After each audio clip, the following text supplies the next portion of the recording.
everyone, my name is Ella. Welcome to my channel, Ella Has Thoughts, but more importantly, welcome to my sickbed. I am currently battling a horrible gallbladder attack and also really horrible wisdom teeth pain, which I'm on prescribed painkillers for, so I'm kind of under the influence of those. And I am also just coming off the rocks of like another romantasy read that I felt really disappointed by, and as a motivator for me to meet some life and job like deadlines today, I decided I wanted to make some sort of video talking about why the romantasy subgenre isn't really working for me personally. So that's what we're going to do today. I have my notebook that I'm a chronic note taker, so I have a bunch of notes in here. I will be looking down and referring to these, or maybe just straight up reading from them as we go, because I don't see the point in rephrasing what I've already written.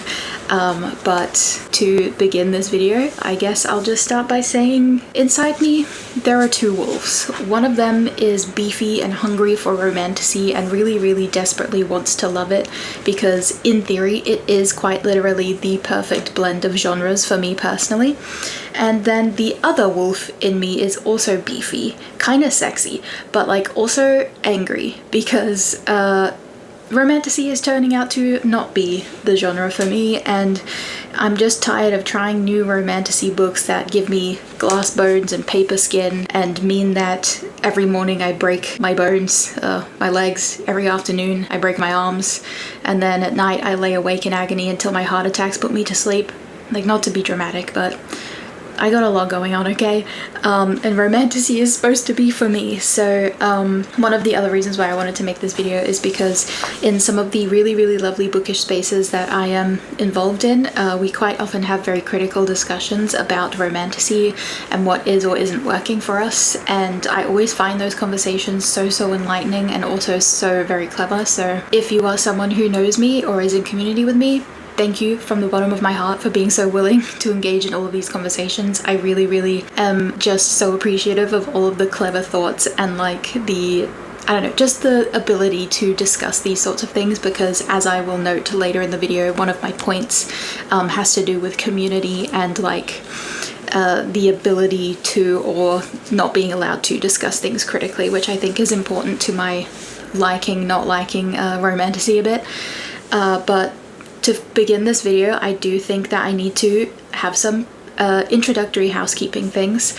So this video is about why romantasy isn't hitting for me personally as a humble individual with subjective and specific thoughts, feelings, and opinions. I am not trying to position myself as any kind of authority on this. I am just the kind of person who really enjoys interrogating the whys of things, specifically, or maybe most especially, the whys of my own thinkings and feelings. So when I started noticing that I am not really enjoying romantasy, and that was a consistent experience for me, I started writing down a whole bunch of my thoughts and feelings, and then asking myself, like, is this a consistent thread, or am I just, are these things that are happening in other genres and I just never noticed it before? Like, what's going on? So this video is me verbalizing all of these thoughts and feelings and observations that I've noted down. I also really want to say that I love romantasy in theory. I have written it, I've read a ton of it. I'm not trying to disrespect it at all through this video, but one of my other motivating factors for making this video is that I've seen a couple of other creators on YouTube and BookTok speaking about why romantasy isn't working for them, or alternatively they've made videos that are like, why is romantasy bad? And while I'm not kind of approaching it from the same angle of like trying to quantify or I guess like measure anything as good or bad, I really enjoy those videos, and I find myself always wishing they would dig a little bit deeper, because like I said, I'm someone who really enjoys interrogating these things. So when they say things like, oh, the romance never romances for me, I'm like, but why? Like, what is stopping the romance from romancing? And I just really want to get to the bottom of some of these things. If not for anyone else, it's just for me. This is a fun hobby. This is the kind of person I am, okay? I also think that this video is probably going to sound incredibly critical to some people, and this is not, again, because I hate romantasy. I am not trying to be rude or to shit on it or anything, I promise. I also know that someone is going to hear all of this and have the genius idea to tell me that romantasy just isn't for me.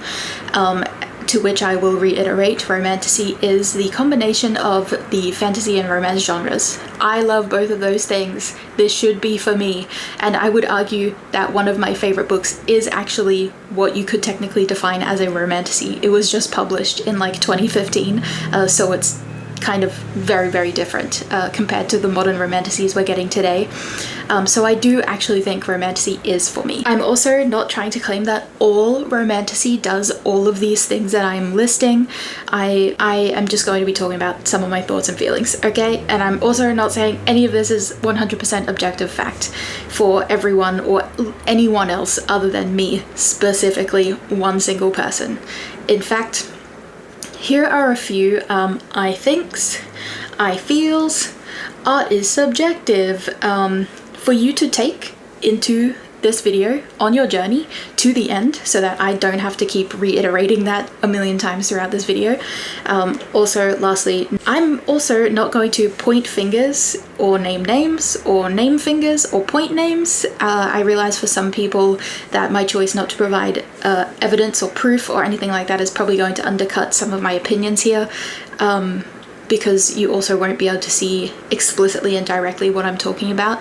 But I'm not really interested in publicly, I don't know, like, I don't think it's exactly naming and shaming, but I am going to be quite critical, and I don't want anyone to take that the wrong way, partly because when you are a writer, it's not considered industry best practice to be critical of other people who are nebulously considered, you know, your co-workers, I guess. But also from past experience, I am a scaredy cat, okay? There, I said it.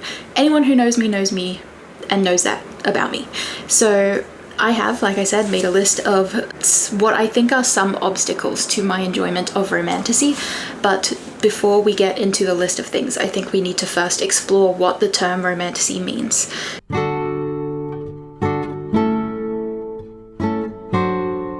So romantasy is a term that many people have tried to define. People have argued over this definition and have argued over the parameters of this love child of a subgenre, but at its core, romantasy is basically what you get when the lion of the romance genre and the lamb of the fantasy genre get together and fall unconditionally and irrevocably in love with one another. It should be my own personal brand of heroine. Unfortunately, it very often isn't, which really sucks, but that is kind of the, I don't even want to call that a definition, that is like the most basic building blocks of romantasy, but that is still very, very nebulous because there are actually multiple terms, and I'll get into those in a second.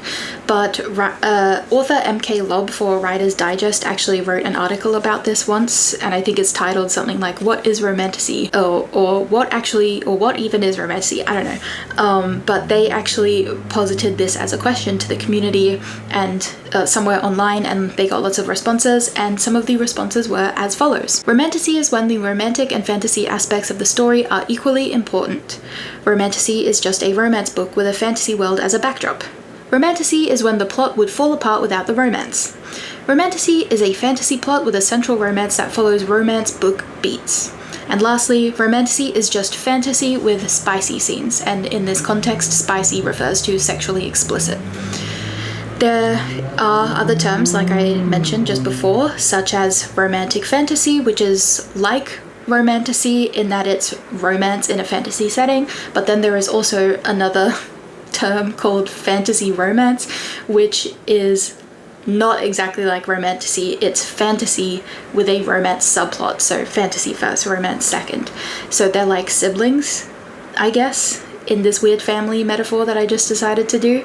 From personal one-on-one conversations and observations from literary agents talking online, a lot of them tend to define romantasy as any kind of story where if you were to remove the romance aspect, then the plot would fall apart, or the plot would have to unfold much differently than it does. But some people, because of subjectivity, again, my mortal enemy, my best friend, the bane of my existence and the object of all of my affection, two people can read the same book and interpret it very differently. So someone might read the book and say, oh yeah, this is for sure a romantasy. Another person might say, no, I would argue that the romance is a subplot, so it's not romantasy. It's kind of up in the air. But for me personally, me, romance is kind of a really, really interesting subgenre because it feels so nebulous and so blurry. At the same time, it does feel very specific in some ways.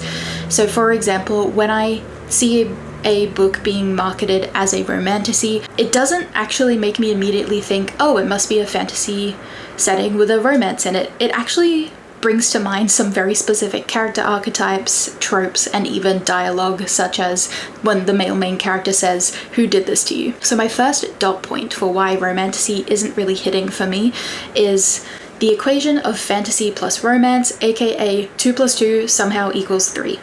So, consulting my notes, having read many of the popular romantasy books that have been published in the last few years, I would say that romantasy to me is first and foremost a romance, and I'll get into my thoughts about romance versus erotica soon, but often the romance is coming at the cost of other elements, and then simultaneously there is often a lot of fantasy world building going on, often to the detriment of logic and consistency and a solid foundation.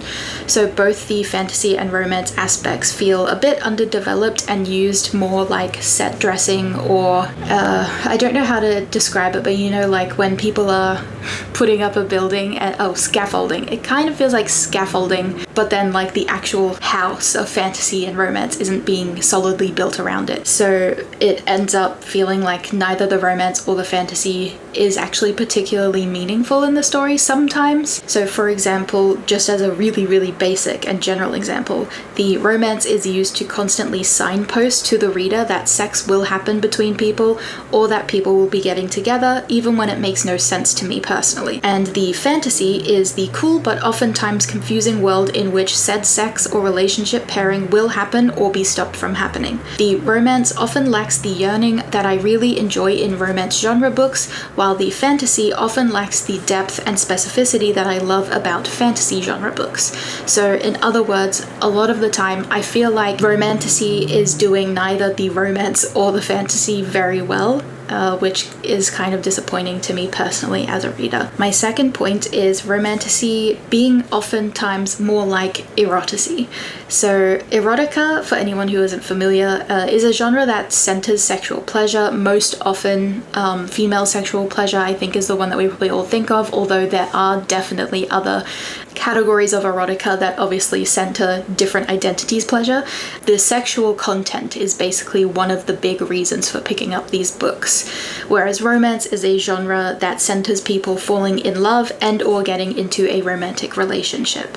And I feel like a lot of romantasy is maybe better defined as erotasy because of the way that some authors choose to build up and signpost the alleged romance through very, very sexually charged descriptions and content and events. I promise this is not a weird thing where I'm kind of being anti-sex in literature. I love sex in literature. There could be more sex in literature. I like when characters are like sexually into each other. This is not that. When books are labeled as romance, for example, as a reader, I expect romance. I buy it because I want the romance, and so I need more than just sexual attraction, sexual arousal, and sexually explicit scenes on the page to sell the romance. That sex and romance are not the same thing to me. I need yearning. I need pining. I need to be able to see why the people involved in the romance actually like each other as people, let alone why they would ever come to love each other. I just need that, okay? And sometimes I don't get it. I need to be able to root for them to get together because that is one of the major elements of romance fiction. It is one of the biggest elements that readers derive pleasure and satisfaction from, but I often feel like I'm actually being misled or mismarketed to because of this sort of more erotica leaning writing style or narrative style. So again, romance and sex are not things to be conflated, but I do obviously acknowledge that for some people sex is important to a romance, so I'm not saying it isn't an important aspect for some people, but I am saying that they cannot be conflated. They are not the same thing.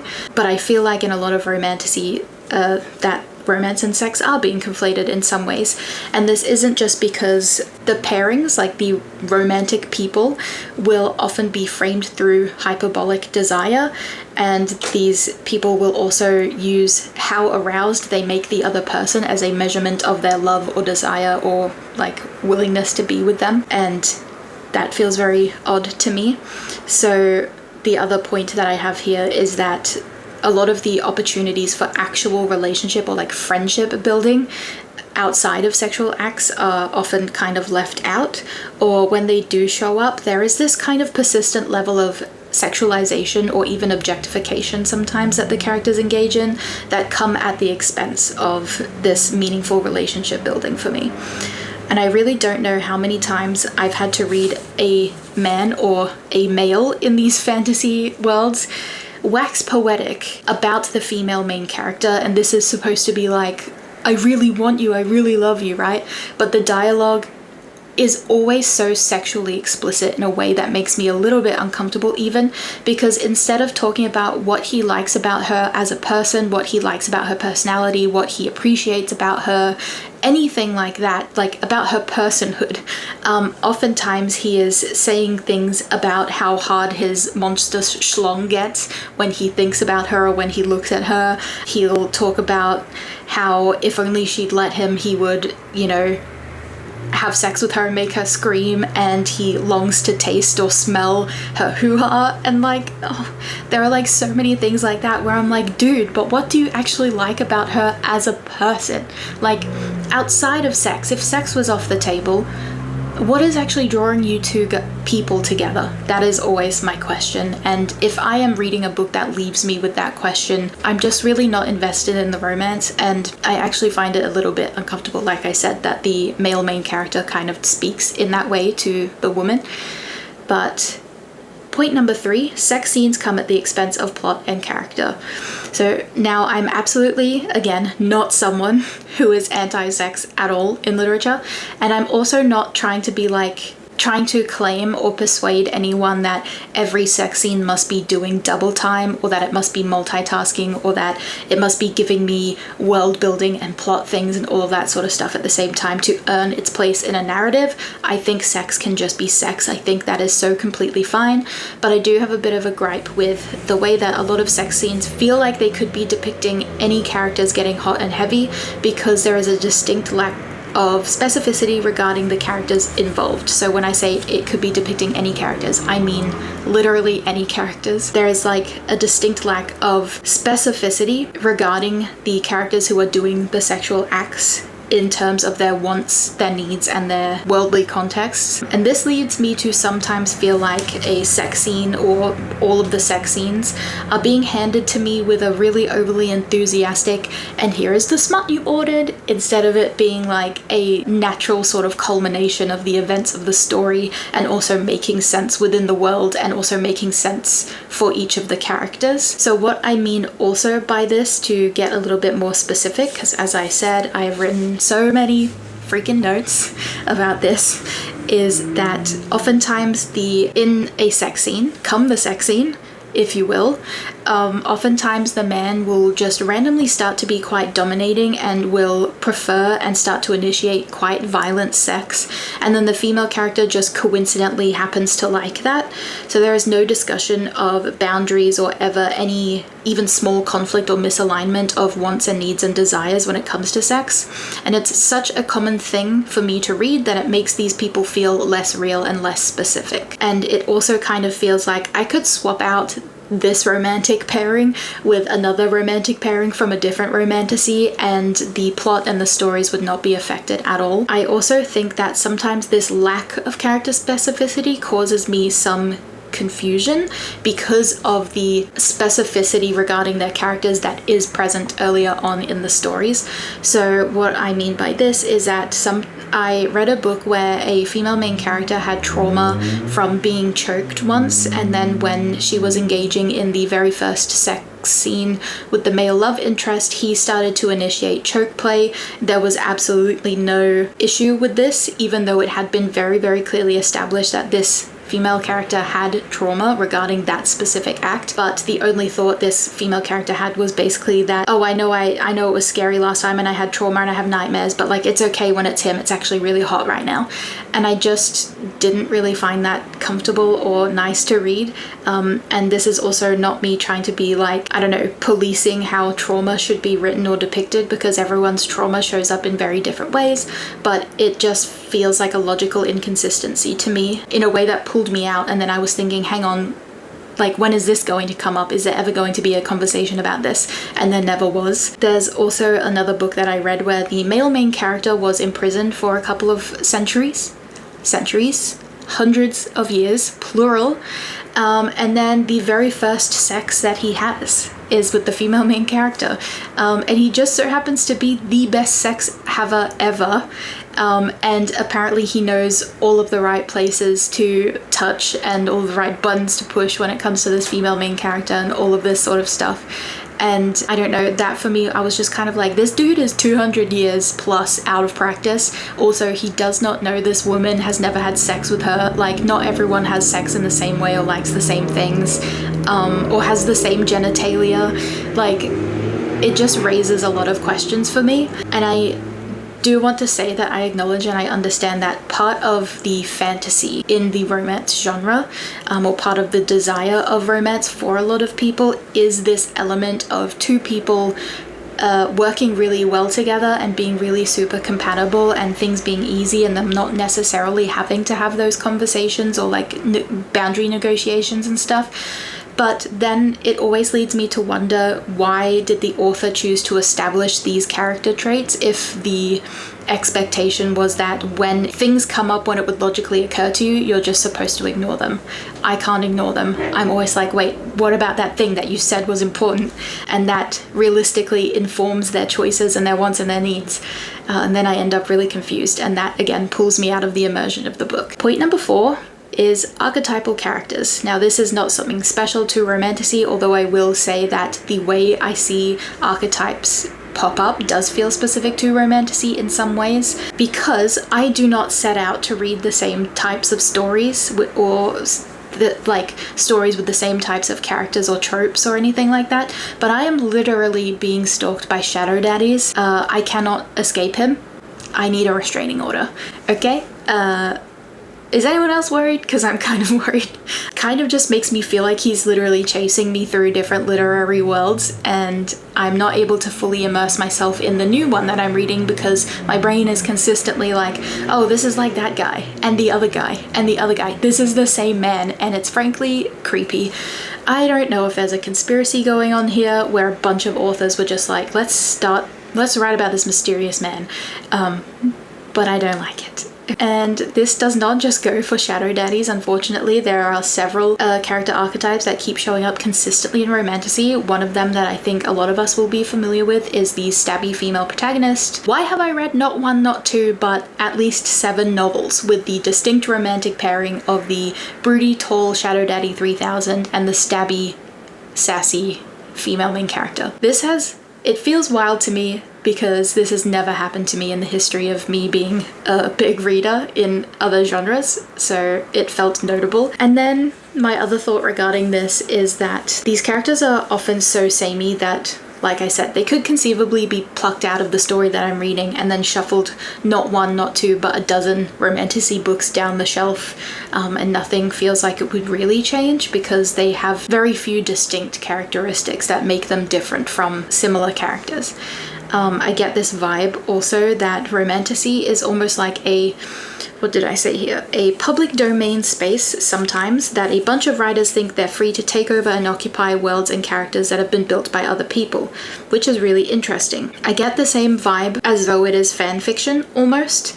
I also think this inclination to play around with character types that have already been established is a way to get around doing the work to really establish the characters and their relationship and their eventual romantic pairing. Thank you, past me, I feel like that's very smart, not to toot my own horn, but I do oftentimes get this feeling that I'm not being sold on the romance so much as the romance is just promised, and so we're supposed to just be like, okay, they'll get together, and it's like, whatever. And I think this is really similar to explicit fan fiction in some ways, because the gratification that one seeks when they look for and find and read sexually explicit fan fiction is specifically seeing characters that they like in a sexually explicit situation, right?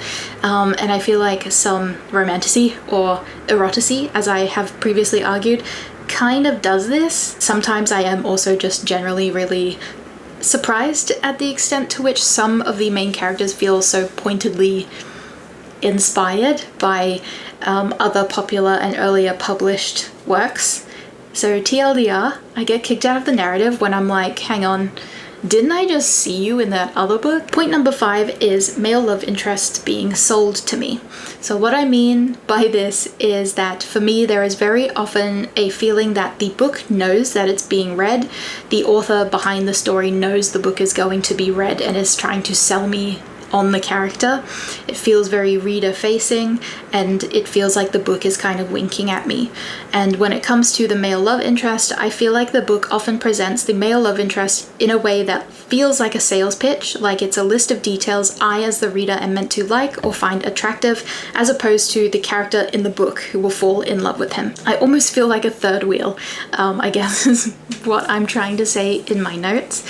And maybe this is because a lot of the time I'm finding that even in dynamics where the romance should be and or is marketed as a slow burn, the first time these people meet, like the first time we see the male love interest, horny sparks fly. We get a soliloquy to his statuesque figure and all of this sort of stuff, and it feels a little bit like blatant advertisement of the role that this man will play in the story. But I also swear that it's more than that. So as a reader, I don't really like feeling like I'm being perceived as a consumer. I don't like to feel like I'm being spoken to unless it's to like learn a lesson or something like that, because it breaks my immersion. I'm not a reader who enjoys feeling like the story I'm reading is taking me specifically into consideration and treating me like a secondhand recipient of the love interest's qualities and actions.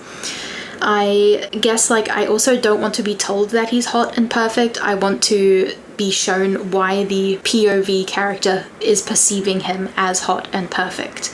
I feel really, really weird when I have to sit through multiple paragraphs that describe him, because in my notes I said it all feels in service of convincing me he's physically attractive, like he's a shiny 89 wheel-based 1989 Nissan Escargot designed through a promiscuous combination of earlier car models. Where was I? Oh yeah. So when the male love interest is sold to me in this way, I feel like the romance is being written as though it is a given. And structurally and genre-wise, yes, the romance is absolutely a given. That is the promise of the premise. However, the characters are not supposed to know that, and I often feel like they do. I also don't like when the book is constantly grabbing me by the head and is like forcing me to look at a big flashy neon sign that is saying, oh, see, he's hot and she's into him for some reason. I would prefer to see the reasons and be able to draw some of those conclusions myself. I feel like when I read a book, what I'm doing is being given access, right? Like I'm able to see through the window to the story and I want to see what they're seeing. I don't just want to be reading billboards. I want to see trees. I don't want to see a million billboards with pictures of trees. That's just dystopian. So point number 6 is it's the journey, not the destination.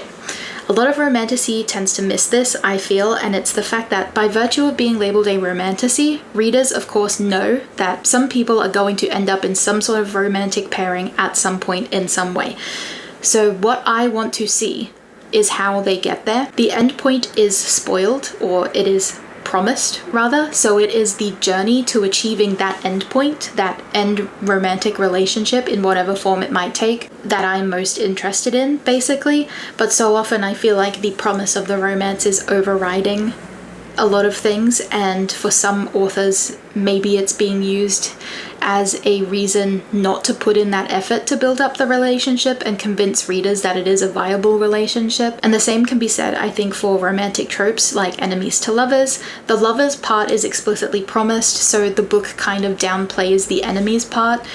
And also forgets to do the in-between work, the two part. In an enemies to lovers dynamic, the two is part of that equation, but I feel like the two gets forgotten, and so it will just be enemies, lovers, and even the enemies bit is like filtered through that lover's part. I also think that it's such a shame and a disappointment that this is the case for a lot of the romantasy that I've read, because there are so many interesting dynamics and conflicts and like world building things and events that are implied or hinted at or established in a lot of these books, but none of them are actually realized in any interesting way, because the romance takes precedence and it kind of lessens the stakes and the tensions of a lot of things that do actually happen on the page. And it's romantasy. We go into these books because we're supposed to like the romance, but I very often feel like because there's no yearning, because there's no pining, and I'm not invested in the relationship, I just am almost not interested in getting to the romance, which I feel like is a really big shame. And number 7 is misalignment of elements equals what feels to me like mismarketing and broken promises. So how often have I picked up an enemies to lovers book and it ended up just being, well, he was mean to me one time 2 years ago and I hate him but I find him hot. That's not enemies to lovers, guys. I hate to break this to anyone who is like just learning this right now. That is mild dislike to lovers, sadly. How often have I picked up a book that is comped to The Hunger Games, which is a notoriously political and very serious series, but then the romantasy ended up being just a bunch of guys thrown in some sort of war or death game, and they're all horny for each other, and none of the politics really matter. That's really disappointing to me as well. Thirdly, how often have I picked up romantasy books that market themselves as containing war and colonialism only to have the war and colonialism be little more than set dressing, often with very little acknowledgement of how these systems and events would actually shape the people that we're following? The answer to all of these questions is way too often, unfortunately. In addition to this, I feel a little bit gaslit maybe sometimes when I pick up a book that is being explicitly marketed as feminist, for example, and is saying that the female main character is going to be fighting the patriarchy, because as a consumer, when I see that marketing, that sets me up to expect that there will, 1, actually will be feminism, and 2, that patriarchy, a very big system of harm, will be confronted or challenged on some level or in some way. But a lot of the times I feel like, oh, this is just one woman getting mad at a couple of sexist guys, or this is just one woman doing a heckin' lean-in mean girl feminism, not holding a helping hand down to anyone else, and the patriarchy that is being depicted is not actually meaningfully challenged. And this isn't to say that patriarchy needs to be represented by a specific number of men or whatever. It can show up in many, many different ways, but my gripe here is that the feminism and the patriarchy of it all often feel very unsatisfying to me, because the way that it's depicted is often depicted as a conflict between and resolved by individuals, and worse, the solution or the solution to patriarchy, or the feminist fight as it were, is often just presenting a different kind of patriarchy, or it is letting women do patriarchy instead of men. I have written a Substack about this. You can find me on Substack as at I don't know, I don't think there's an at. Scratch that. Ignore that I said that. You didn't see anything. I am on Substack.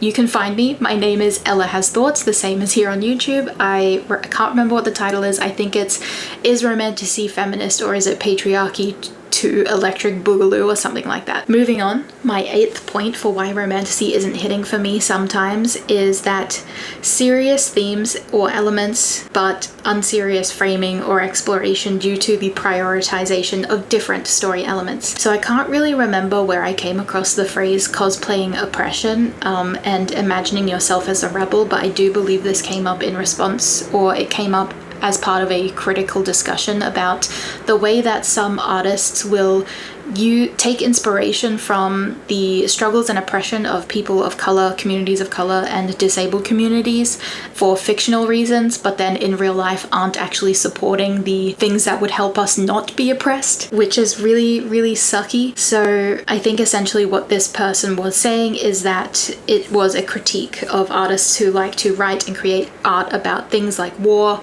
and they like to center their own identity as the one that is oppressed, with no real world acknowledgement of how people of color and disabled people are still oppressed, and again, their oppression is the inspiration for some of these stories. But anyway, I feel like that was really poorly articulated, but we're moving on. I just have this really, really hard to articulate idea that is kind of related to this idea of romantasy and cosplay specifically. So cosplay is to dress up and to pretend. It's a fun activity that you can do alone or you can do in your community with friends. It's something that you can show off on social media. It's something that you wear to really, really fun events like conventions and things. And I feel like in some ways a lot of romantasy books take objectively serious themes and world building like war and sexism and other kinds of really, really horrible injustices and oppressions, and use them as some sort of dressing or like set dressing or costume, as it were, in this metaphor, or use them in ways that feel a little bit shallow or uncomfortable because of the way it's sometimes clear that there is no actual deeper thought or investment in like going into the actual things being depicted, like the hashtag feminism of the stabby female protagonist, the female empowerment that is allegedly in that. There isn't really a lot of thought or depth put into challenging other systems of power, like ableism, for example. So we solved ableism. It's just a character being like, I'm not weak, I can do what you can do. And then it's kind of like, hang on, this disabled character is proving that they are not weak by performing as an able-bodied person. But what if their disability stopped them from doing that? Then that would be bad. Like, the implications of that are quite harmful and not great, and it doesn't actually solve ableism in any way.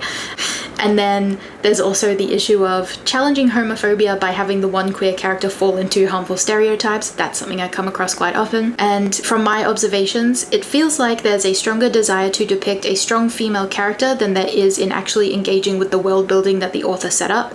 There's a stronger desire to write a steamy romance than there is in actually engaging with that world building that the author set up.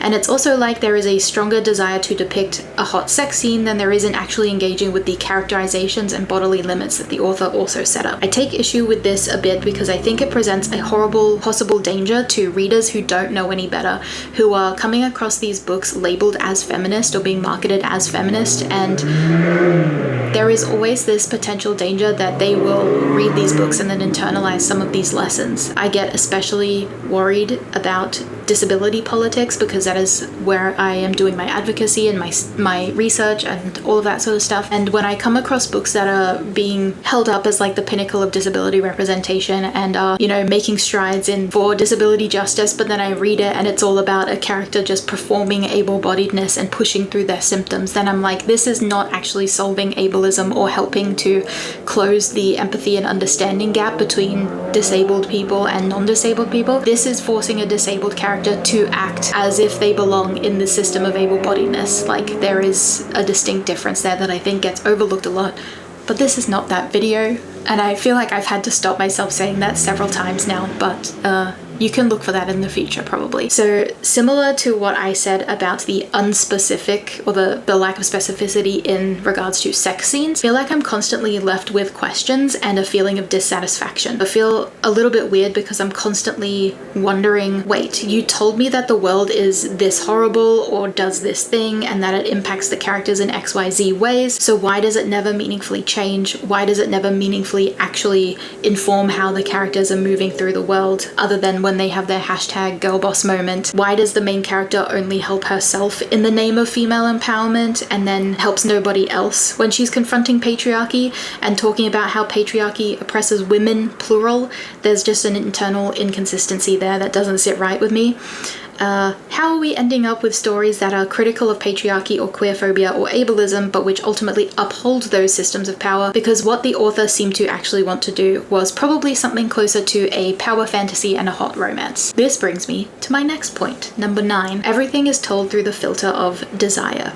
So there is a YouTuber who I found the other day who made a really, really interesting video on the topic of romantasy, and their channel name is The Cozy Creative. They made a really, really interesting point through some of their observations of romantasy, and that was, they mentioned that a lot of romantasy is very often about fantasy, and in this context or case, fantasy doesn't refer to the magic of it all, it refers to fantasy as in desire or wish fulfillment. So this can mean power fantasy or sexual desire or any anything like that. And I thought that made a lot of sense once they said it. They also spoke a bit about how a lot of the stories filtered through the romance, so each of the chapters and each of the events that happen are filtered through the lens of the romance or the romantic tropes at play.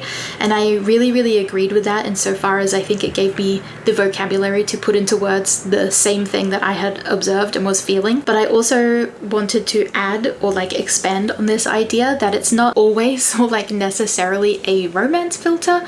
I would argue that a lot of the time it is specifically a sexual filter, and this is in some ways worse to me in some contexts, in part because it pulls me out of the narrative by way of not really making any sense. For example, we will have characters in really, really important war and strategy meanings purposefully ignoring what's going on around them in favor of making each other horny, and I'm kind of like, you guys are literally the most important pieces in this war and you are ignoring important strategy information because you would prefer to touch each other under the table in front of 7 other people.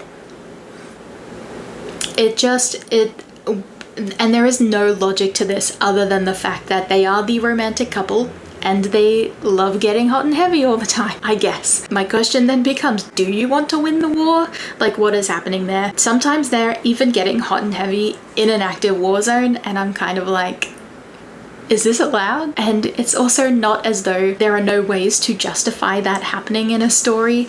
There are ways to, like, people do things when they're going through hard times and like traumatic events and stuff. There are absolutely ways to justify that in the text. Some people will seek out companionship and sexual intimacy like that for all kinds of reasons, but these books don't really seem to be interested in exploring or like laying that groundwork. It's just like, well, these are the romantic people in this romantic pairing or relationship, of course they're going to want to bone. And I personally am just kind of confused by that a little sometimes. Maybe I also want to go on a little bit of a tangent on all my thoughts and feelings that I have in regards to like the assumption that these characters are always ready and willing and desirous of having sex, but this is also not that video. I've allowed myself 3 of this is not that video, so if I hit number 3, that's it, cut me off. Furthermore, I think that some books that I would consider to be romantasy that others probably wouldn't consider romantasy, they wouldn't consider it romantasy specifically because these books are not actively filtering all of the characters' thoughts, feelings, actions, and the events through that soon-to-be romance. Which is interesting because I feel like one of the reasons why I really like those books is because the romance and the sexual tension and all of that sort of stuff is happening at more logical times. I've also come across so many books where the prospective male love interest is her enemy, is literally a danger to her and actively threatening her life and violating her space, her agency, or her bodily autonomy, but because of that pesky knee he's just coincidentally shoved between her legs that is rubbing up against her hoo-ha, she is then uncontrollably aroused and is having a hard time remaining focused.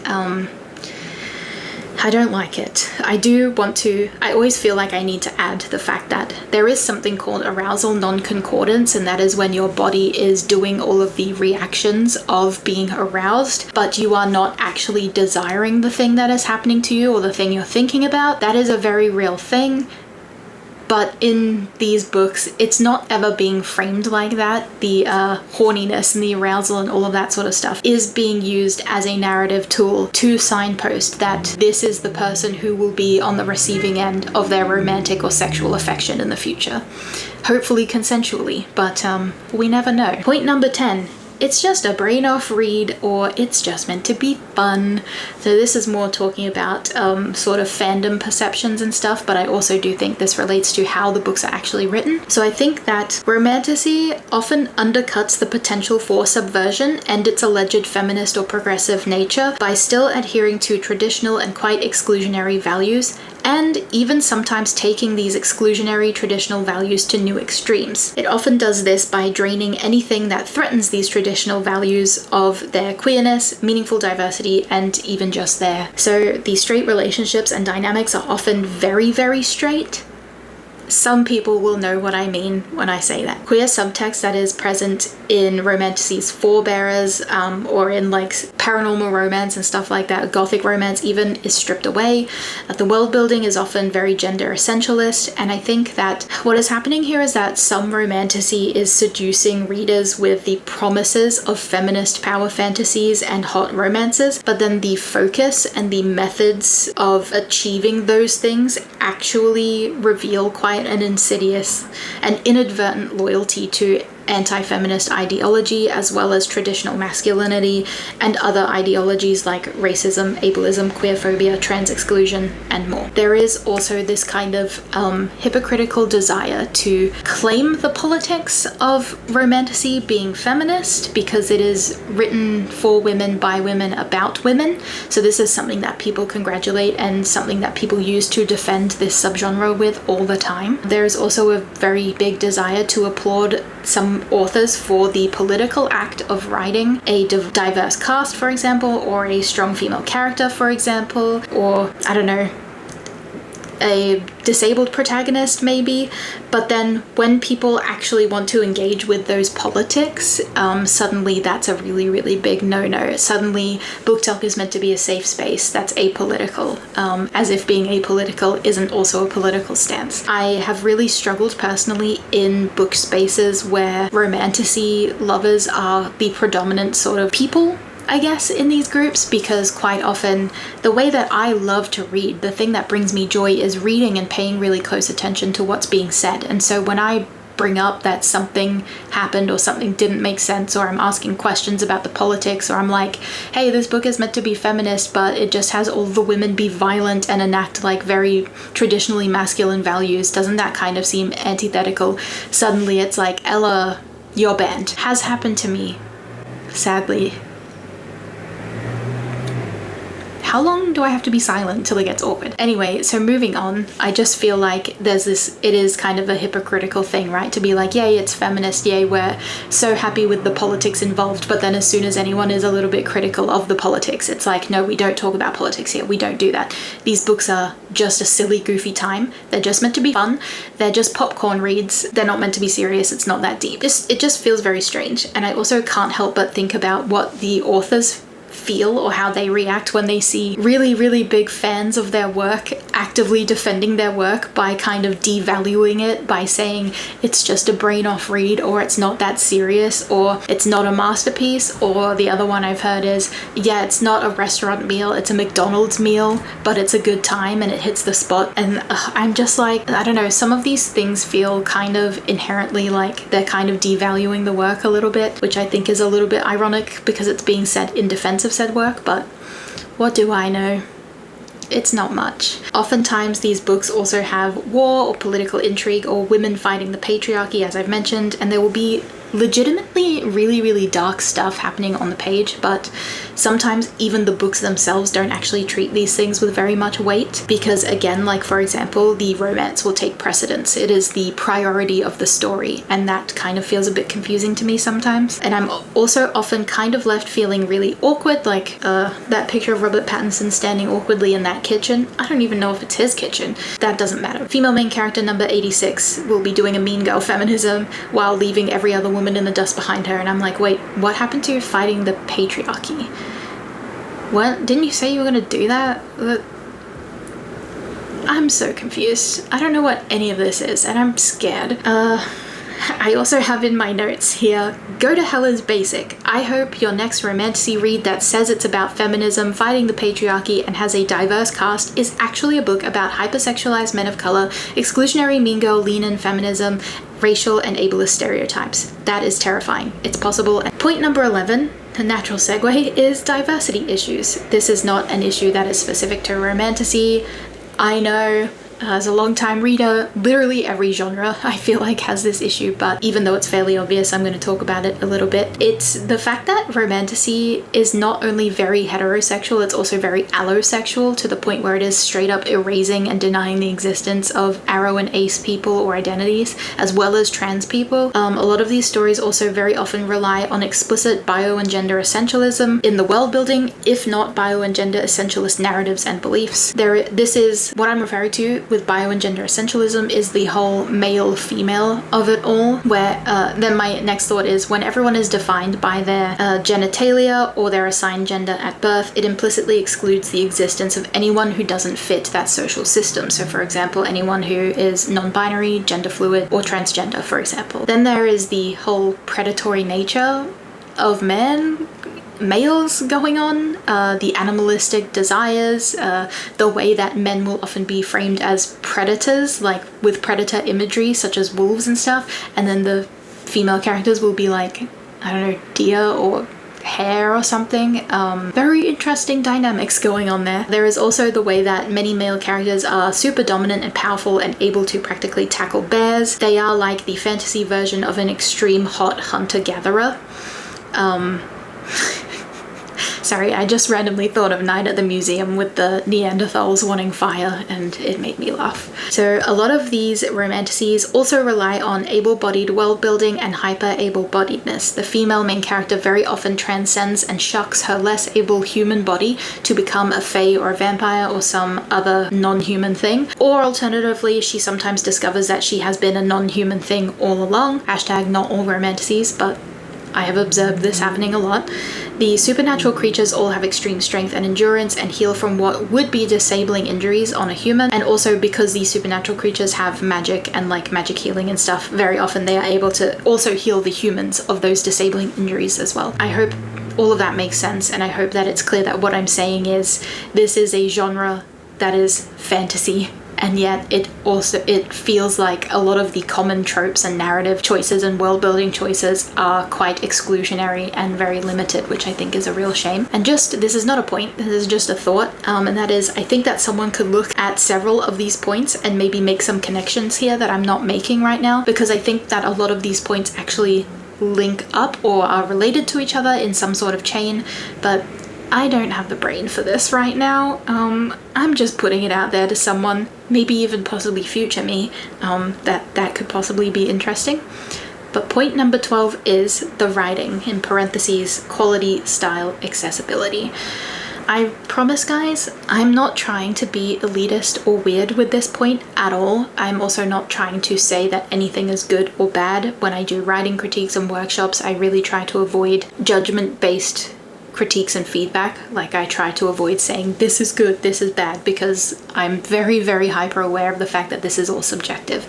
And again, I know I said this earlier, but art is subjective. Here is an extra one in case you ran out. That being said, I am finding that I am less enamored by or invested in or impressed by the average and or popular romantasy book, because the style of writing that seems to be somewhat consistent in them is not to my taste. I actually had a ... there before, not to my taste, because I really wasn't sure how to phrase this. But I mentioned show don't tell before, a very common popular bit of writing advice, and I feel like the balance or ratio of showing to telling is such that it's not really my thing. But I also think that my point here is more than just the show don't tell. My point that I have written here is that when the style of writing is telly, it's explicit and it is stating something as if it's fact. I don't know how many romantasies I've read that actively and clearly state a bunch of details only to forget that they did that and then repeat them almost verbatim, or alternatively they forget that they stated something and then they say something else that actively contradicts the first thing. I've never really observed this happening as often as I do in romantasy in other genres, which is why I noted it down. So again, I feel like this point stands for like a lot of the reasons it's not working for me is just that like the number of times it happens it feels very specific to romantasy. But I think all of the observations I've made thus far in this really long video could be applicable to some extent to other genres. I just feel like it's kind of special to romantasy in some way due to the quantity, I guess. More on the topic of the writing, I also have a tiny bone to pick with this claim that some books are being written in accessible language when that doesn't actually seem to be the case. It's just that the text is written in quite modern language, or it's really telly and doesn't leave much subtext or doesn't leave much to the imagination. Sometimes I feel like the word accessible is being thrown around a little haphazardly to describe a writing style that simply means you don't have to think. much, because it will tell you probably multiple times that something is something, which is not to say that the writing is, you know what, I'm not even going to try and caveat that. I don't know how. I'm not trying to be mean, and I'm getting scared that someone will misinterpret what I'm saying. But accessible writing is a very, very intentional thing that requires very mindful language choices. It's a very intentional goal. I've worked in marketing and graphic design, and when we've had to do accessible things, there are actual like legal standards involved in what is considered accessible writing or accessible language, and this is not what this seems to be meaning at all. I don't think that all of the authors that are being given this credit are actually doing this, is my point. For example, author Minjin Lee intentionally wrote the novel Pachinko at a high school reading level so that even if you are someone who never finished high school, you would still be able to read it. That is a really good example of accessible writing and the intentionality behind it. But a lot of romantasy, or like recent romantasy books at least, are not doing that at all. The sentences are often still actually quite complex, and the vocabulary often is complex too. Additionally, oftentimes the writing style and quality is such that it actually kind of makes me confused, which I would say is a bit of an accessibility issue. But then I also feel kind of silly for not understanding something that is so allegedly simple and accessible. And then I will pick up a YA book that is written for 15-year-olds and understand that no problem. And so I feel like this is a writing issue, and I also feel like it's because in adult romantasy, some of the sentences I have found to be, for example, very run-on, or they have internal contradictions, or they are a bit overwrought to the point of being confusing. So for example, again, the subject or the object of the sentence will get lost because it's so long and there are so many objects and subjects being mentioned, and this is a legitimate grammatical issue that forces me to reread sentences in order to parse their meaning.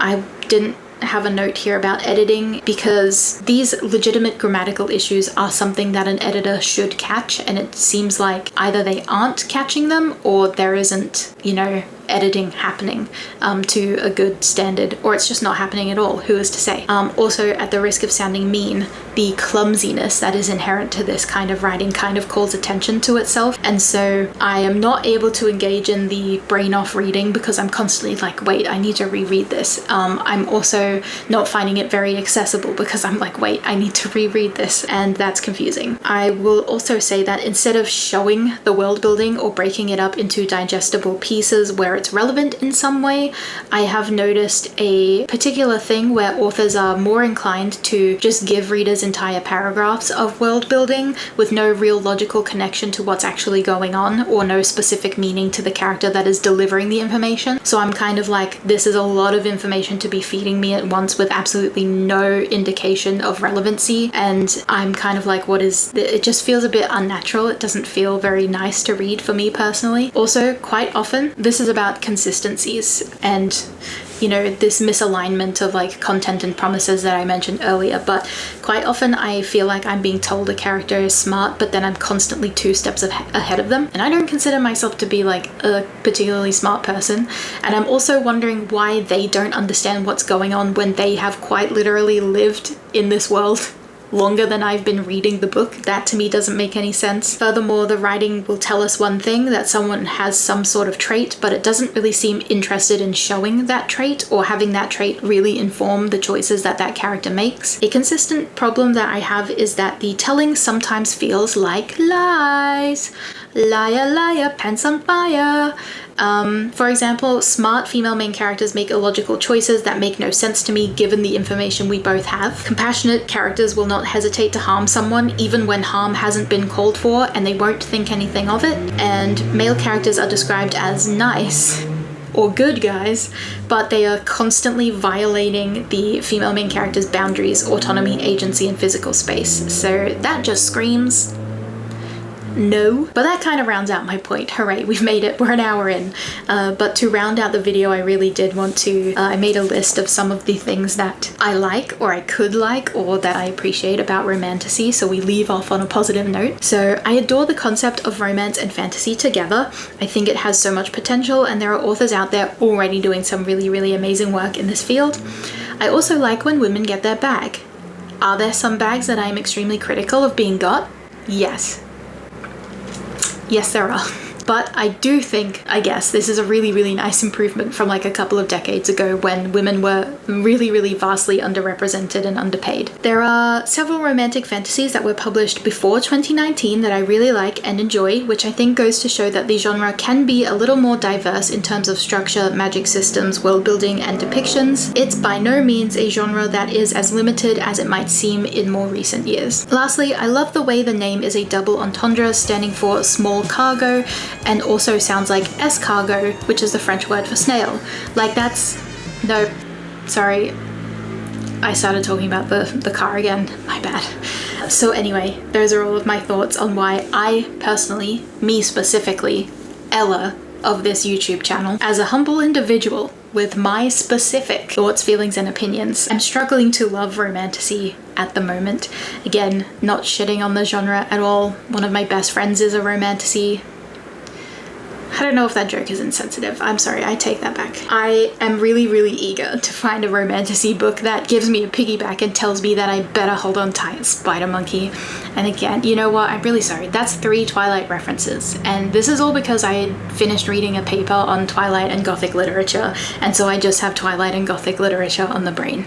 But that concludes the video. If you agree or disagree with some of my points, I would genuinely be really, really interested to hear what you think and why. Let's fix romantasy.